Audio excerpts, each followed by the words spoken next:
Hey guys, what's up everyone? Welcome back to the channel. This is Shubham Dwivedi and you are watching Economics Easy है।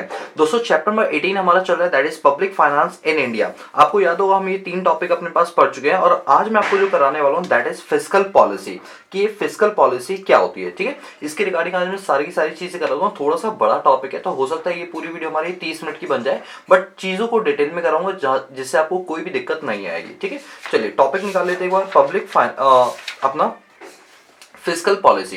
देखिए पहले आप अपना एक base बनाओ कि फिस्कल पॉलिसी क्या होती है। मैं बुक से रीडिंग करवाऊं क्योंकि इस बुक में ना इसके रिगार्डिंग नोट्स अच्छे दे रखे हैं, दैट्स वाई मैंने इसके हैंड रिटन नोट्स नहीं बनाए, क्योंकि आप जानते हैं हम उन्हीं के हैंड रिटन नोट्स बनाते हैं जो कि आपके लिए थोड़ी दिक्कत भरे होते हैं, लेकिन यहाँ पर चीजें अच्छे से दे रखी हैं तो मैंने हैंड रिटन नोट्स इसके नहीं बनाए, बुक से ही पढ़ाऊंगा एक एक लाइन। ठीक है, देखो फिस्कल पॉलिसी, याद रखना इकोनॉमी में मनी के सप्लाई को कंट्रोल करने के लिए दो टाइप की पॉलिसीज होती है। आपको पता होगा एक होती है मॉनेटरी पॉलिसी और एक होती है फिस्कल पॉलिसी। मॉनेटरी पॉलिसी वो पॉलिसी होती है जो कि आरबीआई के द्वारा बनाई जाती है मनी सप्लाई को कंट्रोल करने के लिए, और यही काम अगर हमारी जो गवर्नमेंट है वो करेगी तो गवर्नमेंट के द्वारा अगर हमें मनी सप्लाई को कंट्रोल करना है तो उसके लिए जो पॉलिसीज या जो रूल्स बनाए जाएंगे उनको हम बोलते हैं फिस्कल पॉलिसी। तो सर एक बार बताओ, जो आपने अभी बताया मॉनेटरी पॉलिसी ये आरबीआई बनाती है? जी हाँ दोस्तों। और जो फिस्कल पॉलिसी होती है वो कौन बनाता है? गवर्नमेंट बनाती है। तो याद रखना, अगर आपको मैं सिंपल भाषा में बोलूँ फिस्कल पॉलिसी क्या होती है तो याद रखना कि मनी के सप्लाई को, ठीक है, फिस्कल पॉलिसी क्या होती है? मनी के सप्लाई को कंट्रोल करने के लिए जो हमारी गवर्नमेंट ऑफ इंडिया है ये जो रूल्स एंड रेगुलेशंस बनाती है उन्हीं रूल्स एंड रेगुलेशंस को हम क्या बोलते हैं अपने पास? फिस्कल पॉलिसी बोलते हैं। और सेम कॉन्सेप्ट अगर हमारी आरबीआई करती है, सेंट्रल बैंक करती है, तो उसको क्या बोलते हैं? Monetary policy. क्लियर हो गया? चलिए अब बात करते हैं यहाँ पर जो चीजें लिखी हुई है। देखो साफ साफ लिखा हुआ है कि अगर हम फिस्कल पॉलिसी के रियल मीनिंग की बात करें तो इसका मतलब होता है जब हमारे यहाँ पर ग्लोबल डिप्रेशन आया था ना, ये जब हमारे सेकंड वर्ल्ड वॉर हुई थी। अच्छा आपको याद है जो हमारे यहाँ पर ग्रेट डिप्रेशन, मतलब जो अमेरिका में ग्रेट डिप्रेशन आया था वो कब आया था? आप मुझे कमेंट करके बताओ, ठीक है, जिसको पता। ये हमारे यहाँ आया था 1929 से लेकर 1930 के बीच में हमारे यहाँ पर क्या आया था? ग्रेट डिप्रेशन आया था। और आपको याद है सेकंड वर्ल्ड वॉर हमारे यहाँ पर कब हुआ था? हमारे मतलब वर्ल्ड में कब हुआ था? ये हुआ था आपका 1939 से लेकर 44 तक चला था। ठीक है, कुछ बुकों में 40 भी दे रखा है, कुछ में 39 भी, हम इसको 39 से 44 मान के चल रहे हैं। तो इन दिनों पर जब हमारे यहाँ ग्रेट डिप्रेशन आया, सेकंड वर्ल्ड वॉर हुई, तब हमें ऐसा फील हुआ कि गवर्नमेंट का इंटरवेंशन होना काफी ज्यादा जरूरी है, क्योंकि अगर गवर्नमेंट इंटरफेयर नहीं करेगी तो कहीं ना कहीं दिक्कतें आनी शुरू हो जाएंगी। और तब हमने इन चीजों को समझा कि गवर्नमेंट को भी अपने पास कुछ रूल्स एंड रेगुलेशन बनाने चाहिए, और उसी को हमने क्या नाम दिया? फिस्कल पॉलिसी का नाम दिया। साफ साफ लिखा है, इसको डिफाइन कैसे किया गया?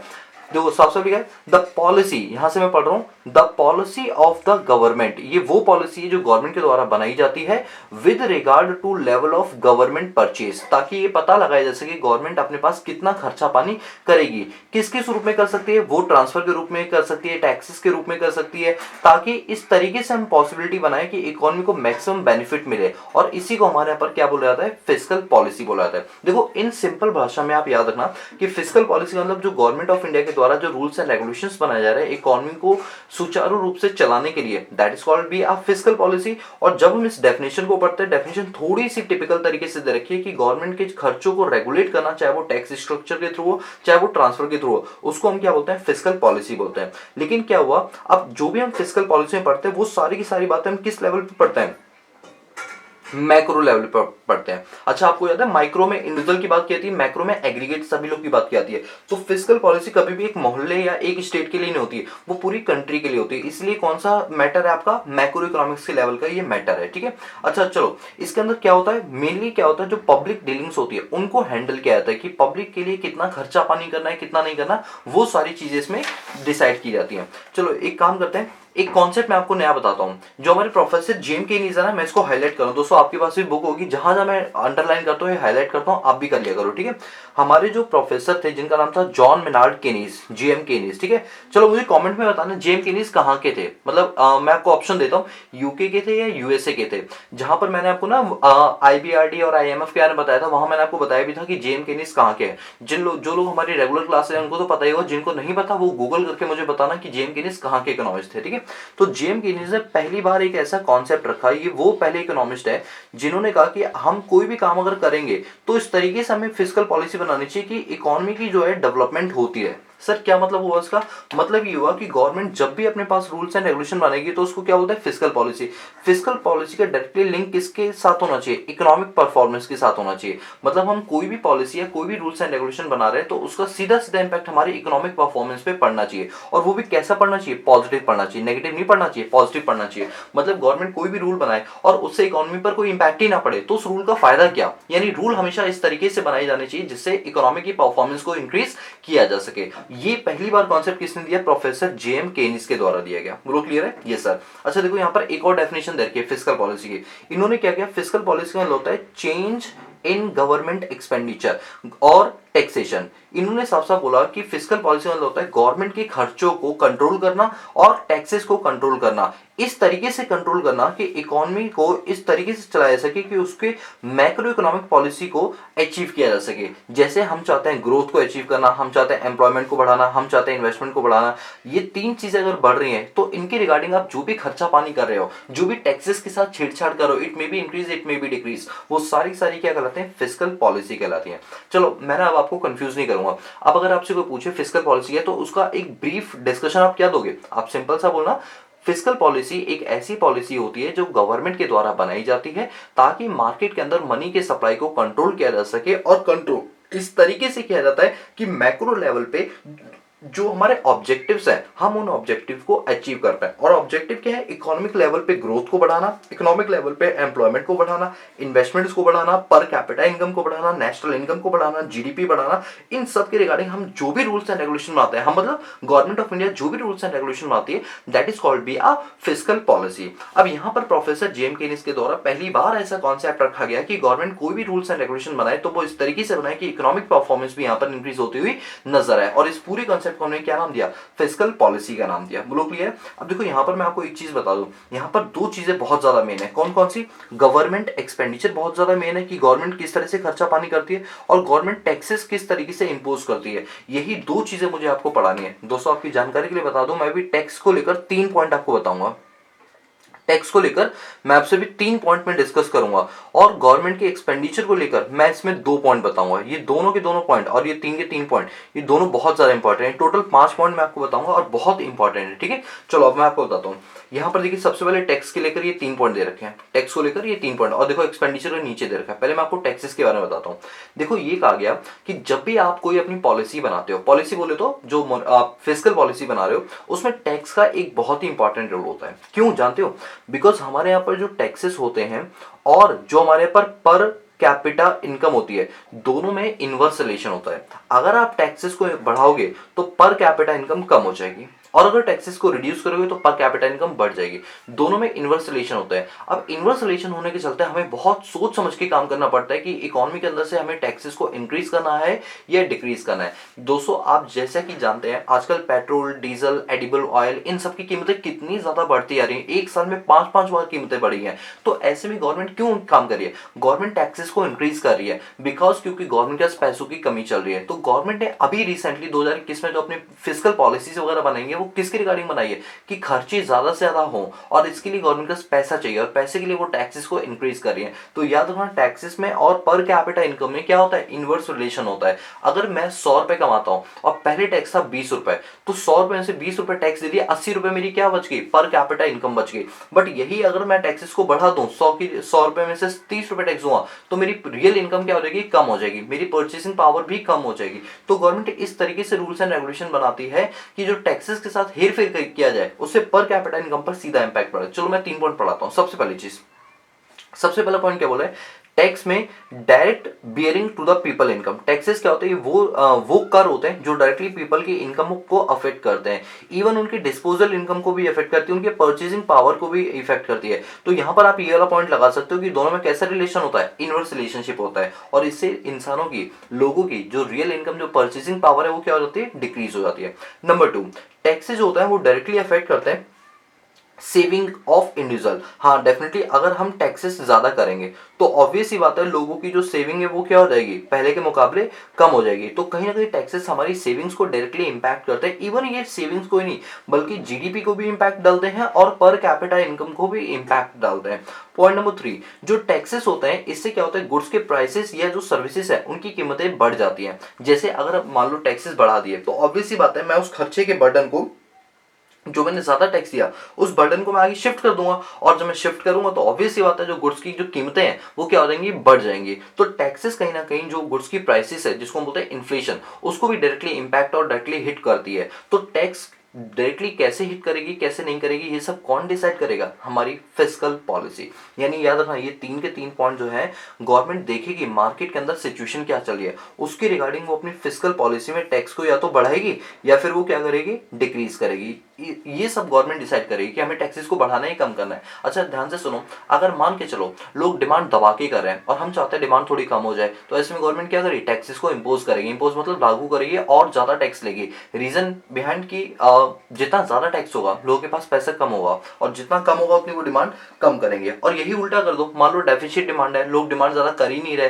तो ऐसे केस में लोग जो गवर्नमेंट है वो टैक्सेस को क्या कर देगी, रिड्यूस, जिससे उनकी पर कैपिटा इनकम या रियल इनकम क्या हो जाएगी, बढ़ जाएगी। यानी गवर्नमेंट सिचुएशन के अकॉर्डिंग टैक्सेस के साथ हेरफेर करती रहती है। ठीक है, तो देखो मैंने आपको भी बोला था ना कि मैं आपको टैक्स को लेकर 3 पॉइंट बताऊंगा, तो तीनों पॉइंट समझ आ गए, कोई दिक्कत तो नहीं, कोई पॉइंट हो दिक्कत में मुझे कमेंट कर देना। ठीक है, अब बताता हूँ एक्सपेंडिचर रिगार्डिंग। एक्सपेंडिचर रिगार्डिंग कितने पॉइंट है, 2 पॉइंट। देखिए एक्सपेंडिचर कौन सा, गवर्नमेंट एक्सपेंडिचर। ठीक है, तो कहा जाता है कि जो गवर्नमेंट की एक्सपेंडिचर है ये भी कहीं ना कहीं हमारे यहाँ पर जो फिस्कल पॉलिसी है या जो इकोनॉमी है उसको डायरेक्टली हिट करती है। पॉइंट नंबर 1 क्या बोलता है कि याद रखना कि कुछ खर्चे ऐसे होते हैं जो गवर्नमेंट करती है उनके गुड्स के ऊपर और सर्विसेज के ऊपर। सर गवर्नमेंट गुड्स के ऊपर कैसे करती होगी, जैसे रेलवेज हो गया, बंदर का यानी पोर्ट हो गया, फूड ग्रेन हो गया, भाई ये सब जो गवर्नमेंट खर्चा करती है क्या है, गुड्स है। सर्विसेज कैसे हुआ, जैसे मान लो गवर्नमेंट एम्प्लॉई है उनको सैलरी दे रही है, क्यों दे रही है, क्योंकि उनसे हमने सर्विसेज ली है इसीलिए तो सैलरी दी जा रही है। तो ये जो है हमारे किस में आ गया, सर्विस में आ गया। तो याद रखना अगर मार्केट में सिचुएशन जैसी भी चल रही हो, जैसे एक्सेस डिमांड चल रही हो या डेफिसिट डिमांड चल रही हो, गवर्नमेंट उस हिसाब से जो अपने एक्सपेंडिचर है उनके साथ फेरबदल करेगी। यानी कि अगर गवर्नमेंट को लग रहा है लोगों की जेब में पैसा ज्यादा आ गया तो वो सैलरी के अमाउंट को थोड़ा कम कर देंगे जिससे लोगों की जेब में पैसा कम जाए। And this concept is called government expenditure. वही लिखा हुआ है कि यहाँ पर कुछ खर्चे जो गवर्नमेंट करती है उनकी गुड्स की परचेज में और गुड्स सर्विसेज की परचेज में। अच्छा जैसे इन्होंने एग्जांपल भी दे रखा है कि गुड्स में क्या क्या आएगा आपका, कंस्ट्रक्शन ऑफ रोड आ जाएगा, रेलवेज आ जाएगा, पोर्ट आ जाएगा, फूड ग्रेन आ जाएगा, और सर्विसेज की अगर हम बात करें तो सैलरी पेमेंट वगैरह आ जाएंगी सर्विस की कैटेगरी में। ठीक है, दूसरा पॉइंट क्या बोलता है, there are some expenditure due to government income support to the poor unemployment. अच्छा कुछ गवर्नमेंट ट्रांसफर पेमेंट करती है। सर ये ट्रांसफर पेमेंट क्या होती है, देखो मैं आपको एक चीज बताता हूँ, हमेशा याद रखना 2 टाइप की पेमेंट होती है। एक आपकी होती है फैक्टर पेमेंट। क्या होती है, फैक्टर पेमेंट। ये वो पेमेंट होती है जो कि फैक्टर्स ऑफ प्रोडक्शन के रिगार्डिंग दिया जाता है, जैसे लैंड, लेबर, कैपिटल और एंटरप्रेन्योर। याद है, लैंड के बदले क्या मिलता है, रेंट। लेबर को क्या देना पड़ता है, वेजेस या फिर सैलरी। कैपिटल को क्या देना पड़ता है आपको, इंटरेस्ट। और एंटरप्रेन्योर को क्या चाहिए, प्रॉफिट चाहिए। तो ये जो 4 पेमेंट होती है, 1 2 3 and 4, this payment is called factor payment. इसके अलावा जो भी पेमेंट हो रही है वो कहलाती है ट्रांसफरेबल पेमेंट। अच्छा एक बात बताओ, गवर्नमेंट ने स्कॉलरशिप दी तो क्या scholarship land, labour, capital, entrepreneur पे आएगा, नहीं। तो स्कॉलरशिप में जो पेमेंट की जा रही है वो कौन सी पेमेंट है, ट्रांसफरेबल पेमेंट है। अच्छा गवर्नमेंट ने क्या किया, लाडली योजना में पैसे बांटे तो क्या वो फैक्टर पेमेंट है, ये सब है, नहीं। वो क्या है आपकी ट्रांसफरेबल पेमेंट है। तो गवर्नमेंट टाइम टू टाइम क्या करती है, ट्रांसफर पेमेंट करती है। जैसे अनएम्प्लॉयमेंट के लिए जो लोग अनएम्प्लॉयड है उनको भत्ता दे दिया, उनको कुछ पेमेंट दे दी, ओल्ड एज पेंशन है उनको कुछ दे दिया, पुअर लोगों के लिए कुछ हमने सब्सिडाइज रेट पर चीजें दे दी, वो सब फैक्टर पेमेंट, ट्रांसफर पेमेंट के अंदर आएंगी। तो गवर्नमेंट टाइम टू टाइम क्या करती है, अपने खर्चों को इस तरीके से करती है कि इकोनॉमी को ज्यादा से ज्यादा बेनिफिट पहुंचे। दोस्तों पता है जब ये पॉइंट पढ़ते हैं तो बच्चे बड़े कंफ्यूज हो जाते हैं, वो रास्ते से भटक जाते हैं। याद रखना हम जो टॉपिक पढ़ रहे हैं उस टॉपिक का नाम क्या है, फिस्कल पॉलिसी। फिस्कल पॉलिसी देखो टॉपिक समझो पहले दोबारा। फिस्कल पॉलिसी क्या होता है, जो गवर्नमेंट के द्वारा बनाई जाती है। हमारा अभी मुद्दा क्या चला है, गवर्नमेंट जब भी पॉलिसीज बनाती है तो वो क्या सोचकर बनाती है, तो या तो वो मेजरली अपने टैक्स के अंदर रिफॉर्म करती है या गवर्नमेंट मेजरली अपने खर्चों के अंदर रिफॉर्म करती है। इसके अकॉर्डिंग वो क्या होती है, fiscal policy time to time changes करती रहती है। बोलो क्लियर हुआ? अच्छा एक बात बताओ, अभी कुछ टाइम पहले, कुछ क्लास पहले मैंने आपको एक डेफिसिट फाइनेंसिंग वाला कॉन्सेप्ट पढ़ाया था ना, मुझे बताओ कि डेफिसिट फाइनेंसिंग क्या होती है। अच्छा जिसको भी पता हो प्लीज मुझे कमेंट करना, ठीक है, डेफिसिट फाइनेंसिंग क्या होती है। और एक चीज और मुझे बताना कि चलो मैं बता देता हूँ, डेफिसिट फाइनेंसिंग का मतलब होता है जब गवर्नमेंट के खर्चे ज्यादा हो और गवर्नमेंट की रिसीट कम हो।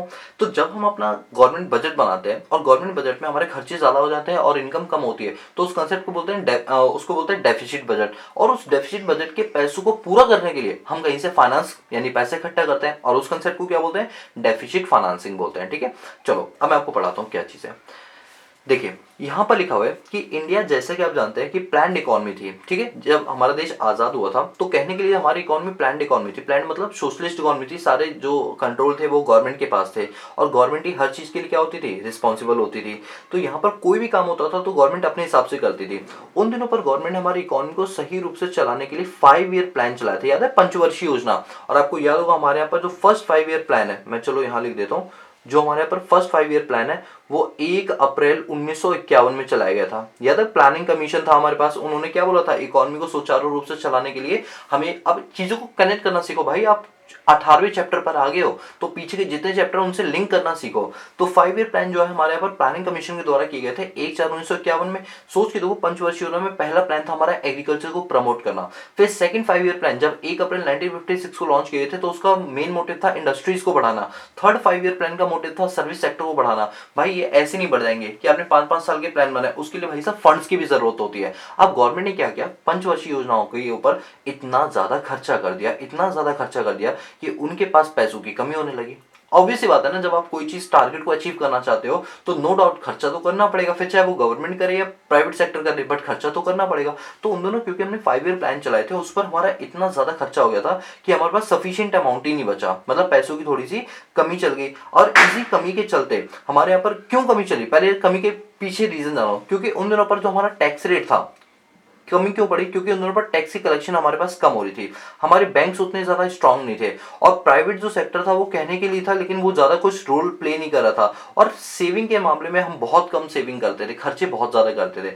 दैट्स वाई हमारे यहाँ पर डेफिसिट बजट आने शुरू हो गए। डेफिसिट बजट मतलब गवर्नमेंट के खर्चे ज्यादा हो रहे हैं, एक्सपेंडिचर ज्यादा हो रहे हैं, और रिसीट क्या हो रही है? कम हो रहे हैं। ये वो सारे रीजन है। इसी के चलते दोस्तों, मैं आपकी जानकारी के लिए बता दूं, इसी कॉन्सेप्ट के चलते सन 1960 से लेकर 70 तक हमने अपने यहाँ पर जो गवर्नमेंट बजट है उसके अंदर डेफिसिट देखा। डेफिसिट मतलब खर्चे यानी लॉस देखा। तो मैं यहाँ पर इसको अंडरलाइन करूँ, ये इंपॉर्टेंट पॉइंट है। बाय लेट 1960 1960 के बाद गवर्नमेंट ने ये देखा कि उनके यहाँ पर डेफिसिट फाइनेंसिंग होनी शुरू हो गई है। और कब तक? सन 1970 तक हमने क्या देखा कि डेफिसिट फाइनेंसिंग होना इंडिया के अंदर शुरू हो गई है। और ऐसी शुरू हो गई कि हमने देखा हायर फिस्कल डेफिसिट, कि जो खर्चे हैं वो इतने ज्यादा हो गए, लॉस का अमाउंट हर दिन क्या होता जा रहा है? बढ़ता जा रहा है। और यही रीजन रहा कि हमारे इंडिया को बहुत सोचना पड़ा कि अब जो हमारा गवर्नमेंट बजट नेगेटिव में आ रहा है इसको किस तरह से हम पॉजिटिव में लेकर आए। देखो एक बात बताऊं, उन दिनों पर गवर्नमेंट इंडस्ट्रीज बहुत सारी थी जो लॉस मेकिंग में थी, जिसकी वजह से गवर्नमेंट का भी खर्चा ज्यादा आता था। और यही रीजन था कि हमारा जो गवर्नमेंट बजट है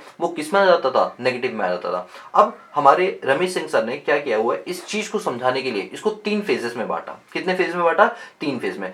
फर्स्ट फेज आपका आएगा 1947 यानी आजादी से लेकर 1970 तक। सेकंड फेज आएगा 1970 से 1991 तक। और फिर आपको पता है 1991 में हमारे यहाँ पर एलपीजी का कॉन्सेप्ट आया था। और जब एलपीजी का कॉन्सेप्ट आया तो दुनिया ही बदल गई। दुनिया नहीं कहेंगे बल्कि भारत देश जो है वो पूरा ही बदल गया। और जब 1991 में रिफॉर्म आए थे, बहुत सारे अपोजिशन पार्टियों ने ये बोला था कि अब हमारे भारत देश को दोबारा से गुलाम बना दिया जाएगा, लेकिन ऐसा नहीं हुआ। अगर हम देखें लॉन्ग टर्म स्टैटिक इफेक्ट जो है वो 1991 के बाद से, एलपीजी के बाद से काफी ज्यादा एक पॉजिटिव वे के अंदर हमें देखने के लिए मिले हैं। तो चलिए अब हम डेफिसिट फाइनेंसिंग के इस कॉन्सेप्ट को 3 फेजेस के अंदर पढ़ते हैं, आपको एक एक चीज समझ आएगी। चलिए फर्स्ट फेज की बात करते हैं। पहले कॉन्सेप्ट सुनो, फिर मैं आपसे बुक से रीडिंग लगाऊंगा। देखो जो भी चीजें इंपॉर्टेंट है, आपने देखा मैं लाइन टू लाइन चीजें पढ़ा रहा हूँ। रीजन क्योंकि ये टॉपिक बहुत ज्यादा इंपॉर्टेंट है और क्योंकि इस बुक में बहुत अच्छे से दे रखा है, इसीलिए बुक से मैं एक एक लाइन करके पढ़ा रहा हूँ, जिससे जब आप इसकी रीडिंग लगाओ तो आपको कोई दिक्कत ना हो। देखो पढ़ने का तरीका, मेरी बात को सुनो, पहले पढ़ने का तरीका आप क्या रखना कि जैसे मैं कोई चीज करा रहा हूँ, इसको आप स्टोरी की तरह सुनो, और एक बार मत सुना करो,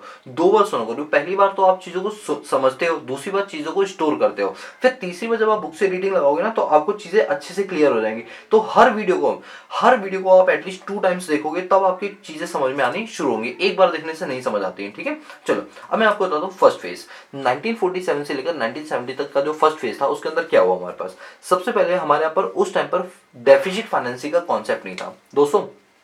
आपको याद है मैंने आपको लास्ट क्लास में डेफिसिट फाइनेंसिंग का कॉन्सेप्ट बताया था। चलो मैं एक बार और बता देता हूँ। डेफिसिट फाइनेंसिंग का मतलब होता है कि जब आप लॉस में जा रहे होते हो, तो उस लॉस की रिकवरी के लिए आप कहाँ कहाँ से पैसा इकट्ठा करोगे। आप सोच के देखो ना, मेरे घर में 10,000 के खर्चे हो रहे हैं, इनकम है 6,000 रुपए की, तो जो 4,000 एक्स्ट्रा खर्च किए तो कहीं ना कहीं से तो उधार लिया होगा ना। तो वो उधार हम कहाँ कहाँ से ले सकते हैं, उसको बोलते हैं डेफिसिट फाइनेंसिंग।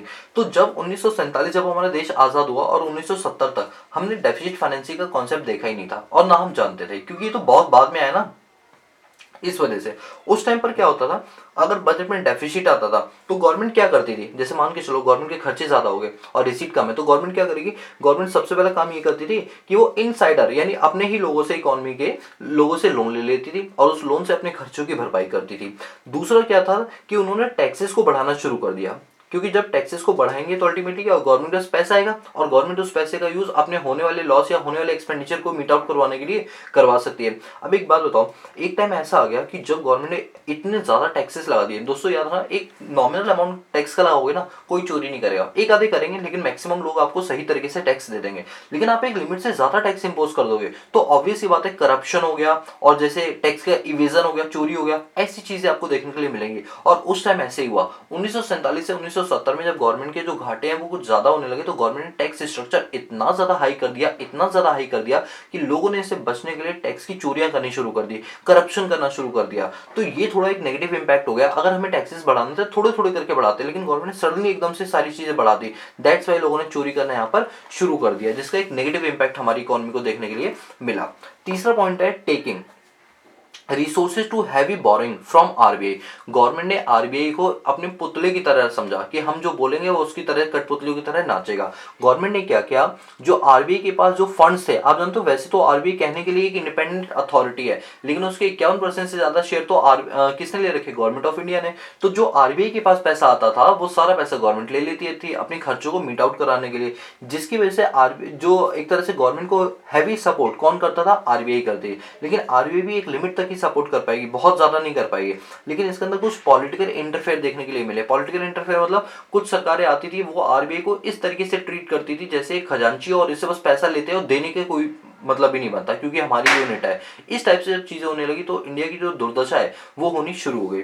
फिर इंडिया ने क्या किया था उन दिनों पर, क्योंकि ईस्ट इंडिया कंपनी भारत में आई थी, तो हमने देखा कि भाई साहब एक प्राइवेट कंपनी भारत में आई और उसने हमें गुलाम बना लिया। अब हम कभी भी जब हम आजाद हुए 1947 में, तो हमने कहा भाई साहब अब हम प्राइवेट सेक्टर को पनपने नहीं देंगे, क्योंकि प्राइवेट सेक्टर की वजह से ईस्ट इंडिया कंपनी आई और उसने हम पर गुलामी की, तो अब हम कोई भी प्राइवेट सेक्टर को आगे नहीं आने देंगे। अब जो भी कंपनियां भारत में खुलेंगी वो सारी की सारी गवर्नमेंट अंडरटेकिंग्स होंगी, बोले तो पब्लिक सेक्टर अंडरटेकिंग, पीएसयूज होंगी। तो ऐसे में जब पीएसयूज आप ज्यादा से ज्यादा बना रहे हो और पीएसयूज को जब पता है कि उनका कोई कॉम्पिटिटर ही नहीं मार्केट में, अगर कोई कंपनी है तो वो सिर्फ गवर्नमेंट कंपनी, कोई प्राइवेट सेक्टर की कंपनी तो होती नहीं थी, तो ऐसे में कंपटीशन था नहीं, कंपटीशन नहीं था, तो सरकारें आराम आराम से काम करती थी, गवर्नमेंट एम्प्लॉइज आराम से काम करते थे, उन्हें पता था हमारा कोई कॉम्पिटिटर तो नहीं, लोगों के पास कोई ऑप्शन तो है नहीं, हमारे पास आएंगे, तो उन्होंने काम में लेजीनेस दिखानी शुरू कर दिया। और यही रीजन था कि जो पीएसयूज है वो खर्चे ज्यादा करने लगी। पीएसयूज में लोग जो काम करने वाले जाते थे उनकी सैलरी वगैरह देना ये इतना ज्यादा हो गया था कि जो खर्चा हमें कैपिटल एक्सपेंडिचर पे करना चाहिए वो हम रेवेन्यू एक्सपेंडिचर पे करना शुरू कर गए। देखो ध्यान से सुनना मेरी बात, आईएमएफ हमेशा बोलता है कि एक इकोनॉमी को सही रूप से चलाना, दोस्तों मेरे पॉइंट को ध्यान से सुना, मैं बहुत इंपॉर्टेंट बात आपको बोल रहा हूँ। आईएमएफ का बोलना ये था, आईएमएफ हमेशा ये बोलता था कि कोई भी इकोनॉमी अगर सही रूप से चलती है ना, तो देखो एक्सपेंडिचर तो करना पड़ेगा। एक्सपेंडिचर दो टाइप के होते हैं, कैपिटल और रेवेन्यू।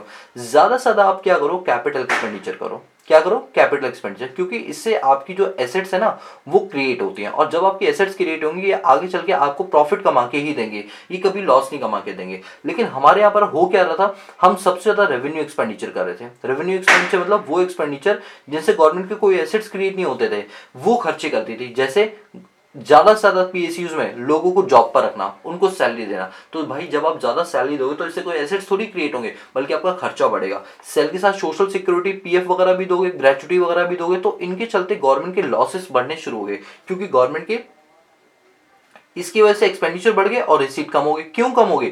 क्योंकि गवर्नमेंट ने पीएसयूज इतने ज्यादा खोल दी। पहले 5 पीएसयूज थी, 15 कर दी, 20 कर दी, 25 कर दी। इवन पीएसयूज में ना थोड़ा पॉलिटिकल प्रेशर चलता था। कैसे चलता था? जैसे कोई सरकार आई तो सरकार ने ये बोला कि भाई साहब इस पीएसयूज में हम 15 वैकेंसीज और निकालेंगे और अपने रिश्तेदारों को घुसाएंगे उसके अंदर। अब एक बात बताओ, 15 लोगों की तो जरूरत ही नहीं थी, जरूरत तो 2 लोग की थी, लेकिन आपने रिक्रूटमेंट कितनी कर दी? 15 लोगों की कर दी। क्यों? क्योंकि आप पॉलिटिकल प्रेशर के चलते आपने ये सब काम कर दिया, क्योंकि आप चाहते थे आपके परिवार के लोगों को गवर्नमेंट जॉब मिले, आपने उनको दे दी। भाई जब जरूरत 2 लोगों की तो 15 लोग क्यों अपॉइंट कर रहे हो? आप 13 लोगों को एक्स्ट्रा सैलरी दे रहे हो, तो ऑब्वियस ये बात आपका खर्चा क्या आएगा? ज्यादा आएगा। और यही रीजन है हमारा गवर्नमेंट बजट पिछले 30 सालों तक माइनस में चला।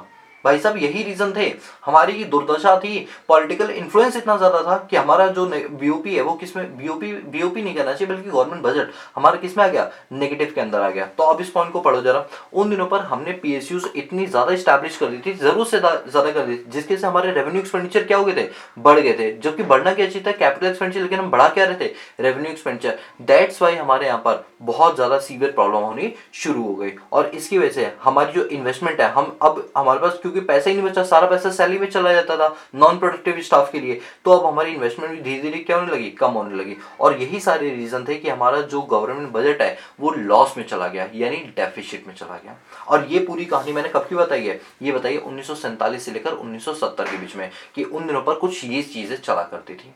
आप मेरी बात को समझ पा रहे हैं मैं बोलना क्या चाह रहा हूं?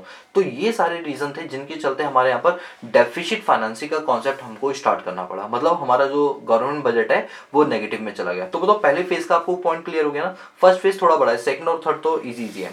चलो अब सेकंड फेज की बात करते हैं। सन 1970 से लेकर 1981 तक की क्या कहानी है? देखो ये वो फेज है जहां पर हमारे यहाँ पर डेफिसिट फाइनेंसिंग का कॉन्सेप्ट स्टार्ट होना शुरू हो गया। वर्ल्ड में एक ऐसा फॉर्मूला जनरेट हो गया था जिसके चलते अगर आपका जो गवर्नमेंट बजट है वो नेगेटिव भी आ जाएगा तो आप क्या कर सकते हो? एक्सटर्नल बोरिंग कर सकते हो। अरे भाई डेफिसिट फाइनेंसिंग याद है मैंने आपको पीछे ये देखो कराया था, ये देखो डेफिसिट फाइनेंसिंग का कॉन्सेप्ट क्या था आपको नहीं बताया था मैंने कि एक्सटर्नल एड्स आप ले सकते हो, इसके बाद आप एक्सटर्नल बोरिंग्स भी कर सकते हो, इंटरनल बोरिंग नोट भी प्रिंट करवा सकते हो। यही तो था ना, जिससे आप अपने खर्चों को क्या कर सकते हो? मीट आउट करवा सकते हो। तो जब हमारे सेकंड फेज आया था 1970 से 1991 के बीच में, तब हमारे यहाँ पर डेफिसिट फाइनेंसिंग का कॉन्सेप्ट जो है वो बढ़ना शुरू हो गया। और ये वो फेज था जहां पर हमने अपनी बैंकों को नेशनलाइज करना शुरू कर दिया था, क्योंकि हमें लग रहा था कि अगर हमने नेशनलाइजेशन नहीं की तो इससे लोगों का जो विश्वास है बैंकों के ऊपर से वो घटना शुरू हो जाएगा। और फिर हमने ये देखा कि हम चीजों को नेशनलाइज कर रहे हैं। नेशनलाइज मतलब गवर्नमेंट अपनी अंडरटेकिंग्स बढ़ा रही है। दूसरी तरफ चाइना उस चीज को प्राइवेटाइज कर रही थी। चाइना गवर्नमेंट की अंडरटेकिंग से हटा के उस चीज को प्राइवेटाइज कर रही थी। मतलब जहां दुनिया में प्राइवेटाइजेशन हो रहा था हम वहां नेशनलाइजेशन कर रहे थे। तो कहीं ना कहीं इसके चलते भी हमारा जो बीओपी जो गवर्नमेंट बजट है वो डेफिसिट में जाना शुरू हो गया। ऊपर से पीएसयूज के खर्चे इतने ज्यादा हो गए थे कि गवर्नमेंट पूरी तरह से बर्बाद हो चुकी थी। अरे अभी नहीं बताया था कि पीएसयूज इतनी ज्यादा लगा दिए कि हमारे खर्चे बढ़ने शुरू हो गए। उनकी स्टाफ को सैलरी वगैरह देना वो हमारे लिए बहुत ज्यादा एक बर्डन भरा हो गया। ऊपर से हमने पीएसयूज को इतना ज्यादा सेटअप कर दिया जिसकी हमें जरूरत नहीं, बावजूद हमने इलॉजिकल तरीके से एम्प्लॉयमेंट क्रिएशन करना शुरू कर दिया। देखो इलॉजिकल एम्प्लॉयमेंट क्रिएशन मतलब जरूरत 2 लोगों की, रिक्रूटमेंट 15 लोगों की कर रहे हैं। क्यों? पॉलिटिकल प्रेशर में आके। तो भाई 15 लोगों को सैलरी देगो तो खर्चा तो आपका ज्यादा होगा ही ना। तो ऑब्वियस बात आपको गवर्नमेंट बजट किस में आएगा? डेफिसिट में आएगा। ऊपर से हमारे यहाँ पर मास एम्प्लॉयमेंट जनरेशन कर दी, इतनी ज्यादा जनरेशन एम्प्लॉयमेंट की कर दी कि हम अपनी जो प्रेशर है जो वो बहुत ज्यादा हमारे यहाँ पर बढ़ना शुरू हुआ। और साफ साफ हाईली इलॉजिकल सेल्फ एम्प्लॉयमेंट, जानबूझ के हमने उसमें ज्यादा से ज्यादा लोगों को घुसाना शुरू किया और अल्टीमेटली हमारे खर्चे ज्यादा होने शुरू हो गए। और यही रीजन था कि यहाँ पर जो प्लान डेवलपमेंट है वो बहुत ज्यादा सेंट्रलाइज वे में हो। सेंट्रलाइज मतलब कि जो भी डेवलपमेंट करना है वो सिर्फ एक ही अथॉरिटी डिसाइड करती थी, मल्टीपल अथॉरिटी नहीं करती थी। और वहां पर करप्शन होने शुरू हो गए जिसके चलते हमारे गवर्नमेंट बजट किस में आने लगे? नेगेटिव में आने लगे। और यही रीजन था कि हमने इतना ज्यादा एक्सपेंडिचर कर दिया था, गवर्नमेंट ने इतना ज्यादा एक्सपेंडिचर कर दिया था पीएसयूज के अंदर कि वहां पर खर्चे ज्यादा होने लगे और इनकम कम होने लगे। और प्रॉफिट तो खैर हो ही नहीं रहा था। सारी के सारे पीएसयूज हमारे व्हाइट एलिफेंट बन के शुरू हो गए। आपको याद आ रहा होगा ये शब्द मैंने बहुत पहले भी यूज किया था, व्हाइट एलिफेंट का। व्हाइट एलिफेंट का मतलब क्या होता है? ये लॉस मेकिंग होने शुरू हो गए। बोलो क्लियर हुआ? ये सब कारण थे कि हमारे बीओपी किस में आ गया? नेगेटिव में आ गया, क्योंकि हम नॉन इकोनॉमिक डेवलपमेंट के खर्चे को ज्यादा करने लगे। लेकिन जब हमारा थर्ड फेज आया 1981 के बाद में, तो थर्ड फेज के अंदर हमने आईएमएफ से हेल्प मांगी और आईएमएफ से पूछा कि ये बताओ कि हमारा जो गवर्नमेंट बजट है वो नेगेटिव में जा रहा है, हमने खर्चे इतने कर दिए कि हमारा बीओपी भी नेगेटिव में चला गया, डेफिसिट में। तब हमें आईएमएफ ने बताया कि आपको अपने यहाँ पर स्ट्रक्चरल चेंज लाने पड़ेंगे। स्ट्रक्चरल चेंज का मतलब है आप चीजों को जो नेशनलाइज कर रहे हो उसको प्राइवेटाइज करो। जब तक प्राइवेट सेक्टर नहीं आएगा तब तक आपके यहाँ के इन्वेस्टमेंट्स नहीं बढ़ेंगी, आपके यहाँ की प्रोडक्टिविटी नहीं बढ़ेगी। तो जब हमें वो चीज़ें बताएगी तब हमने उन चीज़ों पर काम करना शुरू किया, और उसके बाद से हमारी इकोनॉमी का जो रिवाइवल स्टेज है, कहते हैं ना कि जो डिवास्टिकेटेड हो गई थी इकोनॉमी, वो रिवाइवल स्टेज पे आनी शुरू हो गई। अब वो पटरियों पर आनी धीरे धीरे क्या हो चुकी थी, शुरू हो गई थी। ठीक है, चलो इससे पढ़ते हैं। ये फेज हमारा स्टार्ट होता है जब हमारे यहाँ पर हम IMF के पास जाते हैं, और IMF हमें बताता है कि आपको क्या करना पड़ेगा, आप अपनी इकोनॉमी को, जो अभी गवर्नमेंट की डोमिनेंस है उसको हटाना पड़ेगा, और आपको डोमिनेंस किसकी लानी पड़ेगी, प्राइवेट सेक्टर की लानी पड़ेगी, अदरवाइज आप हमेशा जो है दिक्कत में रहोगे। उन्होंने हमें ये सारी चीजें बताई, और तब जाके हमने अपने यहाँ पर कौन सा कॉन्सेप्ट स्टार्ट किया था, LPG का कॉन्सेप्ट स्टार्ट किया था।